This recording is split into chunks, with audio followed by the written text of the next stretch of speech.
ನಮಗೆಲ್ಲ ಒಂದು ರಾಜಕೀಯ ಗುರುಗಳು ಡಿ ಕೆ ಶಿವಕುಮಾರ್ ಸಾಹೇಬರು. ಅವರು ಇವತ್ತಿನ ದಿನ ಯಾವ ರೀತಿ ಸಮಾಜ ಸೇವೆ ಮಾಡಬೇಕು, ಯಾವ ರೀತಿ ಆಡಳಿತದ ವೈಖರಿ ಮಾಡಬೇಕು, ಯಾವ ರೀತಿ ಅಭಿವೃದ್ಧಿ ಮಾಡಬೇಕು ಅನ್ನೋದನ್ನು ಅವ್ರ ನಡೆಗಳಲ್ಲಿ ನುಡಿಗಳಲ್ಲಿ ನೋಡ್ತಾ ಬಂದಿದ್ದೇವೆ. ಇವತ್ತೇನಾದರೂ ಕಾಂಗ್ರೆಸ್ ಪಕ್ಷ 140 ಸೀಟ್ ತೆಗೆದುಕೊಂಡಿದೆ ಅಂದರೆ ಅವರ ಶ್ರಮ, ಭಾಳಷ್ಟು ಶ್ರಮ ಇದೆ ಅನ್ನೋದನ್ನು ಪ್ರತಿಯೊಬ್ಬ ನಾಯಕರು ಹೇಳ್ತಾರೆ. ಹಾಗಾಗಿ ಅವ್ರಿಗೆ ಸ್ಥಾನಮಾನ ಕೊಡೋಂಥದ್ದು ಹೈಕಮಾಂಡ್ ಅವರು ನಿರ್ಧಾರ ಮಾಡಬೇಕು.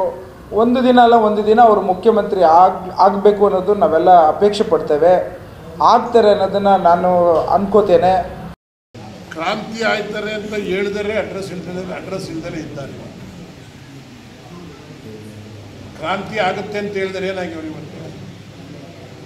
ಆ ಥರ ಹೇಳಿಕೆ ಕೊಡಬಾರ್ದು ಅನ್ನೋದೇ ಪಕ್ಷದ ಉದ್ದೇಶ. ಇವತ್ತು ಡಿ ಕೆ ಶಿವಕುಮಾರ್ ಅವರು ಮುಖ್ಯಮಂತ್ರಿ ಆಗಬೇಕು ಅನ್ನೋದ್ರಲ್ಲಿ ಎರಡನೇ ಮಾತಿಲ್ಲ.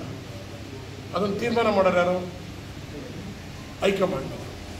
ಹೈಕಮಾಂಡ್ ಅವರು ಯಾವಾಗ ಯಾವ ಹಂತದಲ್ಲಿ ಏನು ಮಾಡಬೇಕು ಅಂತ ಗೊತ್ತಿಲ್ಲ.